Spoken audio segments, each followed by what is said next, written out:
A continuación, la crisis económica.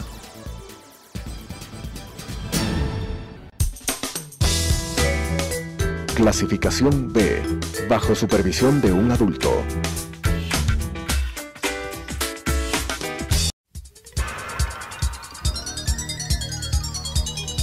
Las opiniones vertidas en este espacio por la producción y dirección del programa son de exclusiva responsabilidad de sus autores y de quienes intervienen en ellos.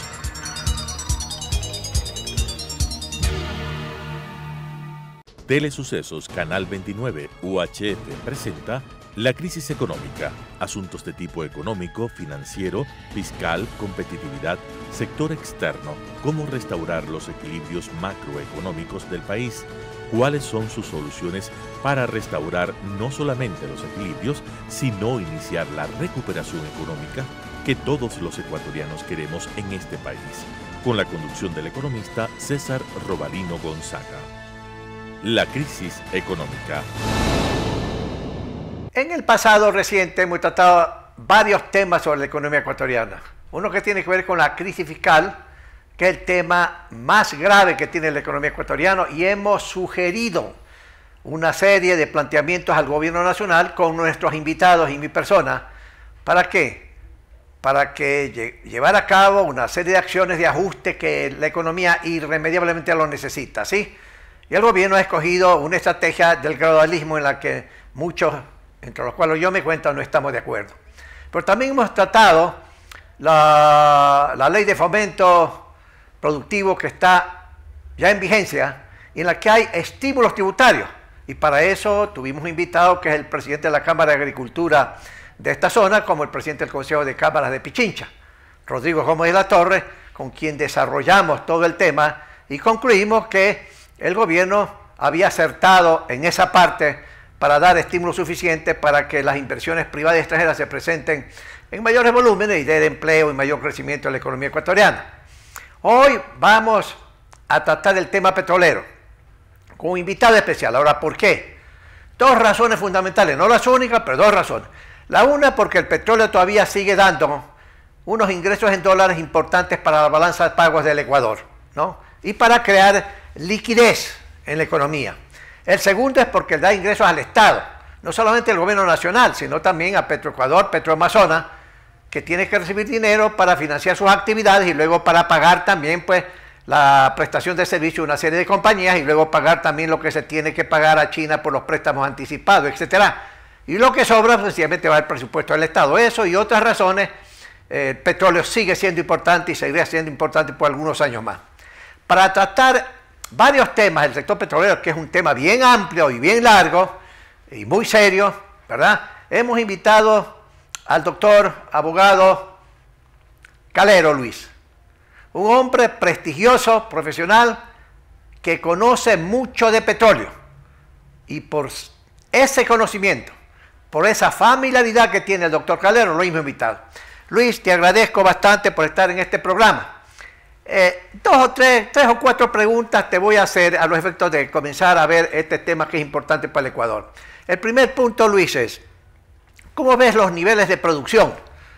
¿Cómo amenaza el nivel de producción las tasas que le llaman de declinación petrolera?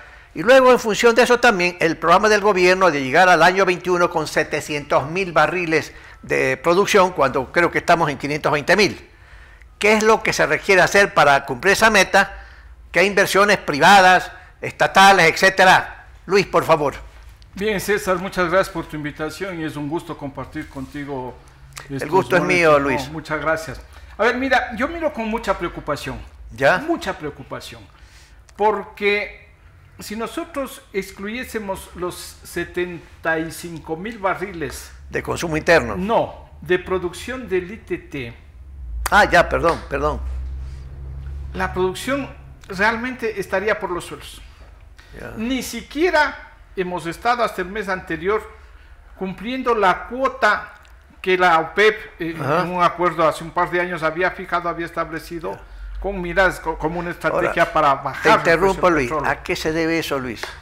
Mira, yo creo que fundamentalmente hay una razón básica. Y esa razón básica es el proceso de desinversión que incursionó el gobierno anterior. Ya. No podríamos atribuirle a este gobierno, que si bien ya tiene sus buenos 17 meses, ¿no es cierto? Pero el gobierno anterior incursionó en un proceso, que te digo, de desinversión en el sector petrolero. Y si no hay inversión en el sector es intensivo en inversión. En inversiones, en capital. ¿No es cierto?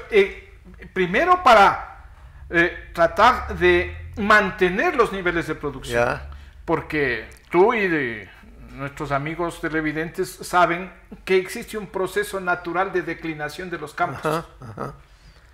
¿Eso qué significa? Que los campos y los pozos y el yacimiento pierde fuerza, pierde energía. Eso significa, en primer lugar, que son yacimientos finitos. Ya. Que algún día van a terminar. Existen las reservas que se calculan. Entonces, esos son los volúmenes estimados que se pueden recuperar de petróleo. Pero conforme se los va explotando, va decayendo la cantidad de petróleo. Primero que con la energía propia del yacimiento, la energía natural, comienza a irse perdiendo esa fuerza. ¿Sí?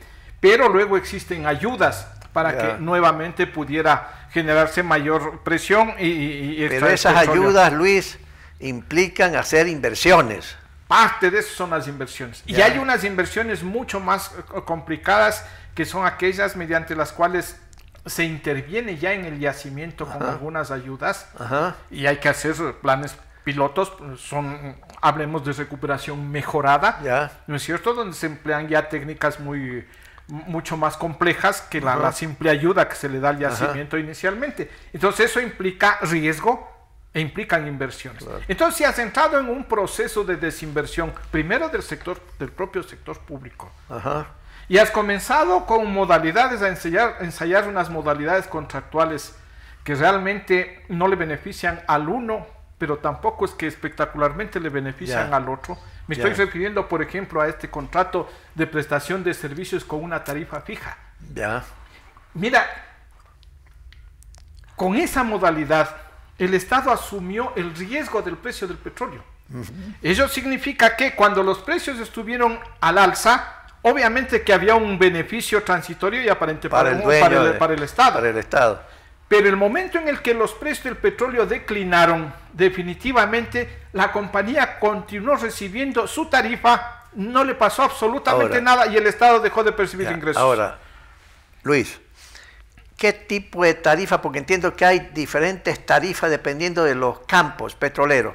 ¿De cuánto a cuánto va? Pregunto. Mira, las tarifas están en función del monto de inversiones, de las reservas por recuperarse, básicamente, ¿no es cierto? Son dos elementos que juegan en la determinación. Es decir, no se podría establecer rangos de tarifa, cada campo es una realidad. Y pues existieron promedios, por ejemplo, para los campos a cargo operados por las empresas privadas, más o menos estuvo entre 32 y 33 dólares la tarifa. Por barril. Por barril. Eso significa que cuando el crudo estuvo a 30 dólares, nosotros perdíamos como Estado. Claro. Lo cual inclusive es inconstitucional. Claro. No te olvides que el 408 de la Constitución ordena que el Estado debe percibir al menos el 50% de los beneficios. Claro. ¿Sí? Entonces date cuenta cómo esta modalidad resultó inclusive ser inconstitucional. ¿Sí? Entonces, digo, este proceso de desinversión, y yo más o menos le llamé a algún momento el relajo petrolero, esta década del relajo petrolero, donde se ensayaron un poco de estos elementos, pero aunque pareciera contradictorio, es la época en la que más han participado las empresas privadas. Pero ahora, Luis, te interrumpo. Viendo lo que tú dices, ¿qué viabilidad hay para el año 21 llegar a 700.000 barriles de producción que ha anunciado el gobierno a través del ministro correspondiente? Yo realmente no sé de dónde saldrán esos, en este rato, casi 200.000 barriles adicionales. Casi 200.000. Se está se inició ya un proceso de algunos pequeños campos. Está anunciado, está invitada una ronda para los denominados intracampos, ya con una nueva modalidad. Pero yo quisiera entender que eso en conjunto no dará más allá de unos 30 a 35.000 barriles diarios. ¿Y el Yasuní, Luis? No, el Yasuní está entiendo yo que está este rato estancada la producción en alrededor de 75,000 barriles Razones. diarios. Varias razones. La una, parecería que hubo y que existió un apresuramiento, es decir, esto de las urgencias fiscales a veces determina que los administradores de la cosa pública y especialmente los administradores de la empresa pública pretendan seguir las mismas reglas y las mismas lógicas de la empresa privada, que no son las mismas para el caso del sector petrolero estatal. El privado requiere y pretende rápidamente recuperar su inversión, mientras que el público debería ser el largo plazo, un horizonte estable para mantener las reservas probadas. Y los ingresos, estabilizar, ¿no es cierto? En el largo plazo los ingresos. Entonces parecería que aquí nos fuimos rápidamente a una producción alta. El agua, en el caso del ITT, estamos hablando que ya, y apenas vamos por 2 años de producción, y estaríamos cerca del 80% de agua. ¿De agua? De agua. Y el 20% de petróleo. El 20% es petróleo. Eso es grave. Además de costoso. Pero la pregunta, Luis, es, siendo estas realidades, ¿qué hace la empresa petrolera, el ministro de Hidrocarburos? ¿Por qué no trata de llevar a cabo ciertas tareas para evitar eso, pues? Pregunto que deben haber técnicas para evitar eso, pues, Luis. Sí, pero la principal herramienta es la prudencia. En estos casos. La principal herramienta en el manejo, en la administración de un campo, en el gerenciamiento de yacimientos de crudos pesados, es la prudencia. Es la prudencia. A veces, inclusive, discúlpame, César, se comenta en el campo que se ha estado utilizando una frecuencia demasiado alta de las bombas, capaz que la extracción de petróleo, para poder extraer más petróleo, y eso implica que el agua venga más rápida. Y entonces este rato podrían estar en serios problemas respecto a esa producción. O sea, que ese momento las decisiones de explotación en el Yasuní no están siendo, por ponerle un nombre, tan eficientes como es necesario. Por lo menos como en el papel se había anunciado y algunos anuncios oficiales se habían realizado, parecería que no estamos en ese plan. O sea, vale decir que tú temes que los 700,000 barriles como meta no sean viables de obtención a medida que van transcurriendo los años. Yo creo que definitivamente no. Ahora, pasando a otro punto, fíjate, el ministro Campana, ministro de Comercio Exterior, ha estado pues en varias partes del mundo promoviendo la inversión extranjera. Me parece muy bien, un acierto. Ojalá pues dé resultado firmando tratados de libre comercio con países que interesan realmente al Ecuador, como Estados Unidos, por ejemplo, ¿no? Pues ya hay informaciones que parece que ya van a solicitar eso para sentarse con las autoridades americanas. Pero el ministro Campana, y entiendo que el ministro de Hidrocarburos ha dicho que la refinería del Pacífico va porque va, y que hay 3 grupos grandes internacionales interesados en poner de 8 a 10 mil millones de dólares para nueva refinería y algo de petroquímica que posiblemente sea pues fertilizante, porque uno todavía no está informado qué significa petroquímica para el ministro de Comercio Exterior. Tú esa refinería nueva, ¿cómo le ves? ¿Puedes comentarme algo, Luis? Sí, mira, yo creo que tú eres una persona con experiencia en el sector público, has estado al frente de unas carteras de Estado en más de una oportunidad. Has estado en prestantes posiciones en el sector privado y por esa experiencia tú debes coincidir conmigo en el sentido de que cualquier proyecto, cualquier decisión en el sector público, si no tiene una motivación, si no tiene un objetivo, simple y llanamente no procede, no va. Hasta la fecha yo no he escuchado cuál sería el objetivo o cuáles serían los objetivos de construir una nueva refinería. Se han ensayado por ahí, se han deslizado algunos comentarios, algunos criterios, antes que unos fundamentos sólidos dentro de un programa, de un plan estructurado, de un proyecto estructurado. Una de ellas se dice que es porque estamos importando derivados deficitarios y eso significa una carga fiscal. Ahora, la otra cosa que he escuchado es lo siguiente, que dicen que la demanda de derivados internamente en el Ecuador crece a una tasa X y que ya la capacidad del Ecuador a través de la refinería, la más grande es la de Esmeralda, ¿verdad?, no da más. Y eso implica que en unos cuantos años más la importación de derivados va a tener que crecer y los subsidios tienen que crecer, porque no hay capacidad instalada para satisfacer la demanda interna hoy y mañana. Esa es otra argumentación. Sí, ni ese ni el otro serían problemas. ¿Ya? Yo creo que todos los países del mundo importan derivados. México está importando. En cantidades realmente extraordinarias. Importa Brasil, los propios Estados Unidos importan derivados. Claro. Sí. Pero la noticia internacional es que comienzan a exportar de la extracción esta especial que hay. No, de esquistos. Sí, pero están exportando crudo. También exportan derivados. Existe un mercado libre donde se producen En el mundo diariamente se transan alrededor de 50 millones de barriles diarios de derivados. De crudo. De crudo, y entonces el asunto es muy dinámico. Entonces, vamos.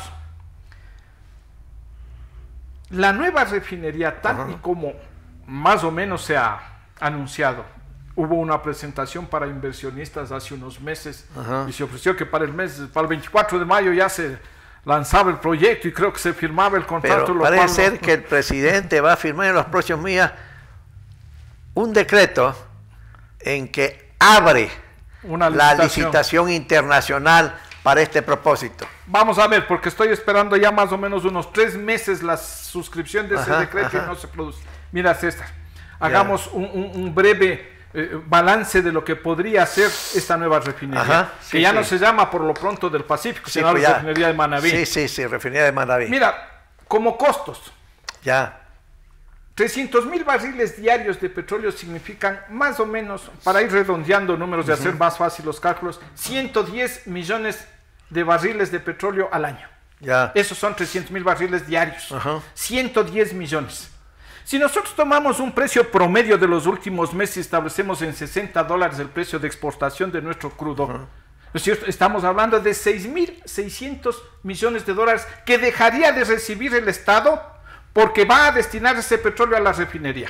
Pero, fíjate, te interrumpo un ratito. Fíjate, una de las versiones que he escuchado para hacer la operación es la siguiente, ¿no? Que entiendo que tú también tienes que tener la información.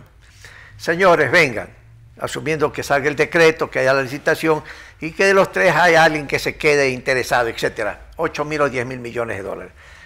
Entonces, pues se comienza a construir la refinería, pero lo que el gobierno haría, dice en esta operación, es, a ver, don Luis Calera, inversionista internacional que va a meter 8 o 10.000 millones de dólares.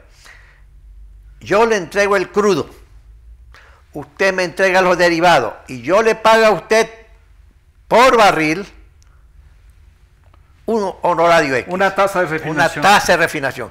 Esa es una de las informaciones adicionales que hay.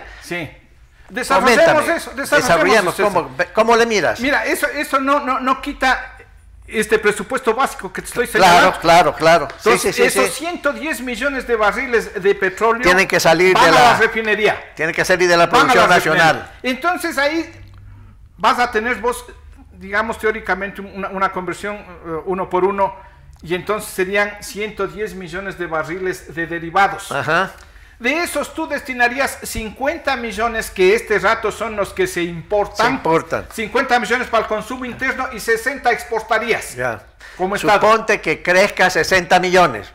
Por la demanda interna. No, vamos, con 50 y 60. Luego va a ir disminuyendo los volúmenes de exportación y sube el consumo interno. Una tasa del 6-7% anual. De acuerdo. Bien. 50 millones, aquí vendemos nosotros con los subsidios a un precio promedio el barril de derivados de $40. Aproximadamente. 40. Por 50 millones, César, son 2.000 millones que recibiría de ingresos el fisco. Y de exportación, más o menos 80 millones de $80 por barril exportado, porque venderíamos por bala $80. Por los 60 millones son 4.800 millones. Más 2.000 son 6.800. Dejábamos de percibir 6.600 porque no exportamos y quedamos con un saldo favorable de 200 millones. Y caramba, sería fantástico el proyecto. Pero la realidad no es esa. Porque debemos pagar la tasa de refinación. Y la tasa de refinación, César, no va a estar en un precio inferior, en una cuantía inferior a los $20. Porque el inversionista que va a arriesgar 8 a 10.000 millones de dólares primero tiene que recuperar toda esa inversión. Así es. En un plazo no de 100 años, pues no. Y segundo, porque tiene que tener una ganancia razonable. Así es. No razonable de acuerdo al gobierno nacional, que siempre dicen que la tasa de ganancia debe ser más baja, sino lo que se estira a nivel internacional. Entonces el inversionista tiene que recuperar todo eso. Y si eso no le permite el gobierno, aquí no va a haber nada. César, lo que tú señalas de 8.000 a 10.000 millones apenas es el capital. Pero ese capital tiene unos intereses, tiene un financiamiento, un costo. Claro, sí. Y eso a 20 años, César, significa más o menos 19.000 millones en total. Y tiene que recuperar de la tarifa, pues, el inversionista. Entonces, la recuperación ya no es solo de 10.000 millones. Vamos, que es una recuperación de 19.000. Con los intereses, Primero, punto uno. Punto dos.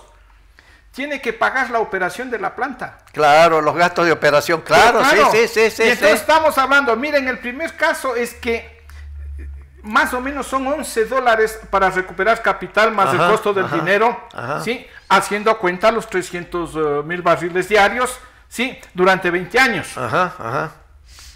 Y conste que si se da por 20 años, los 5 primeros serán de construcción. Claro. Y no habrá flujos. Así es. ¿No es cierto? Sí. Entonces la amortización se da en 15 años, lo cual es mucho más grave para nosotros. Si es que el contrato dura 20. 20, que diciendo, debería ser por lo menos 25, 30 años. Sí, pero de acuerdo. Bien, entonces, si tú tienes adicionalmente costos de operación, y esos costos de operación van a estar en alrededor de 7 a 8 dólares. Por barril. Más la utilidad razonable del inversionista, que no he podido ponerle en un ex porcentaje, pero yo digo, aproximadamente, entonces estamos hablando entre 20 y 21 dólares por barril la tarifa de refinación. Si no es más. Si no es más, que creo que será más. Entonces, si tú multiplicas 20 dólares por los 110 millones de barriles al año, tienes 2.200 millones que tienes que pagar como tasa de refinación. Teníamos acá un excedente de 200 millones, le quitamos de los 2.200, nos queda un déficit de 2.000 millones de dólares. ¿Qué problema hemos solucionado para el país? Y cada año, César, discúlpame, cada año esos 2.000 millones van a ir creciendo, subiendo, porque será menos exportación y más consumo interno. Ahora, Luis. Entonces la clave es esa, discúlpame, la clave está en los subsidios. A eso iba, Luis. Una operación de esta naturaleza tiene que ir combinado con una liberación de la política de precios de combustible. No hay alternativa si se quiere hacer esa inversión y se quiere que alguien venga a arriesgar 8 a 10 mil millones de dólares. Bueno, entonces, ahí entra ese punto. Aquí lo hemos tratado desde el punto de vista de finanzas públicas. Y hemos dicho que es un error del gobierno decir solamente voy a aumentar tal tipo de combustible y dejar el resto sencillamente congelado, o que una comisión, un grupo, una mesa de diálogo comience a discutir la política de subsidio concentrándose en combustible. Aquí con varios especialistas hemos llegado a la conclusión que tiene irremediablemente que subirse el precio de todos los combustibles, el extra, el gas, etcétera. Pero este punto lo toco por lo que tú dices, que efectivamente ese es el tema en términos de la nueva refinería. Coméntame algo sobre la política de precio, el precio de los combustibles, Luis, cómo tú le ves como especialista en este campo y luego como ciudadano común y corriente, Luis. Simple, ya, mira, César, antes de entrar a eso, sí me parece prudente que pudiéramos decir con absoluta claridad que estos temas importantísimos que estamos conversando, como por ejemplo los volúmenes, los niveles de producción petrolera, la falta de un horizonte de producción, una relación reservas-producción, la nueva refinería, los subsidios, todo eso lo estamos tratando de una manera aislada. Que debe estar en un plan integral. Debería estar de acuerdo. En un plan de acuerdo. Por lo menos de mediano plazo. 5 años, de acuerdo. Por lo menos de mediano. De acuerdo, Luis. Cuando lo que debería, en realidad, para una sociedad ya madura, debería ser un plan de largo plazo en el que estuviéramos involucrados todos los actores de los distintos estamentos, de las distintas corrientes. Mira, a quien más les interesa, debería interesarles de estos temas, es a los que piensan ser gobierno a futuro. De acuerdo, Luis, totalmente de acuerdo. Porque, por ejemplo, la refinería no lo va a pagar este gobierno, señor. Así es. Es, yo digo, como el préstamo de 500 millones dando garantía de 1.200 millones en bonos. No lo va a satisfacer este gobierno, es el nuevo gobierno. Desde ese punto de vista tú tienes toda la razón. Los que quieren ser gobierno mañana, ir al poder, no importa los nombres y apellidos de la sierra, de la costa, de Galapagos, el oriente, tienen que tener presente lo que tú nos estás indicando. Sí, y además de otra serie de temas, ¿no? Sí. De acuerdo. Bien, entonces yo digo, es imperioso el diseño y la propuesta para discutir socialmente de un plan de largo plazo, un plan energético y ni siquiera un plan de hidrocarburos, sino la política de hidrocarburos enmarcada en un plan energético y este plan energético obviamente vinculado con un plan de desarrollo a largo plazo. Claro, ¿sí? Luis. Entonces ahí nosotros podemos encontrar algunas lógicas, podemos encontrar algunos elementos para poder tomar decisiones con mayor calma. Totalmente de acuerdo. No solo basados en las urgencias fiscales. De acuerdo, sí. Lo que pasa es que cuando un gobierno está contra la pared con todo esto de las urgencias fiscales, se cometen errores. Sí. Definitivamente, Pero definitivamente, ¿qué piensas sobre eso? No, vamos a ver. Es que el tiempo se nos está terminando, Luis, discúlpame. Bueno, mira, yo creo que los subsidios definitivamente deben eliminarse. Yo soy partidario del gradualismo, yo soy partidario de consensos y de gradualismo. Fíjate el caso argentino, ¿eh? Sí. El presidente Macri dijo, en Argentina dijo, si yo he enterrado el gradualismo porque no nos ha dado resultados, solamente te recuerdo eso. Sí, pero nosotros podemos revivirlo. Y Lenin podría decir, ¿no es cierto? Yo he revivido el gradualismo. Pero es que no es solo el tema, desgraciadamente nos va a faltar tiempo. Mira, porque yo decía, dentro de esta política tiene que manejarse un esquema de reemplazo de la fuente de energía, por ejemplo, sector camaronero. Yo proponía, sector camaronero cambie de su matriz energética. Usted asuma, por ejemplo, energía solar.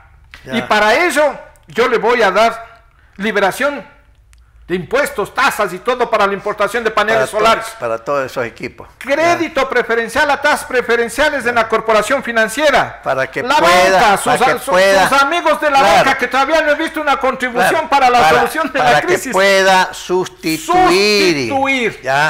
Luis. Entonces te digo, tiene que estar enmarcado. Así tiene que manejarse el plan. De acuerdo. No es cuestión simplemente que elimine el subsidio y se acabó. Luis. Distinguidos amigos y amigas, se acabó esto. Hemos escuchado a un distinguido amigo experto en cuestión petrolera.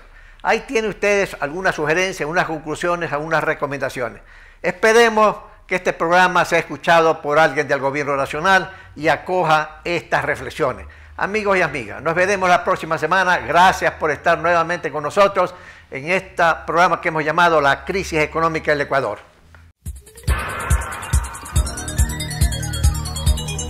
Las opiniones vertidas en este espacio por la producción y dirección del programa son de exclusiva responsabilidad de sus autores y de quienes intervienen en ellos.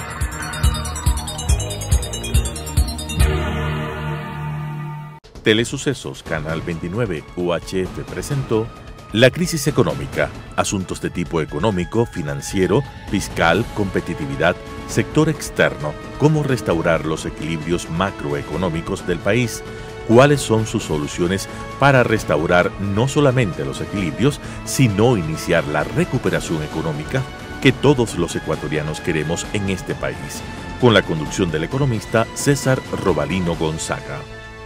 La Crisis Económica.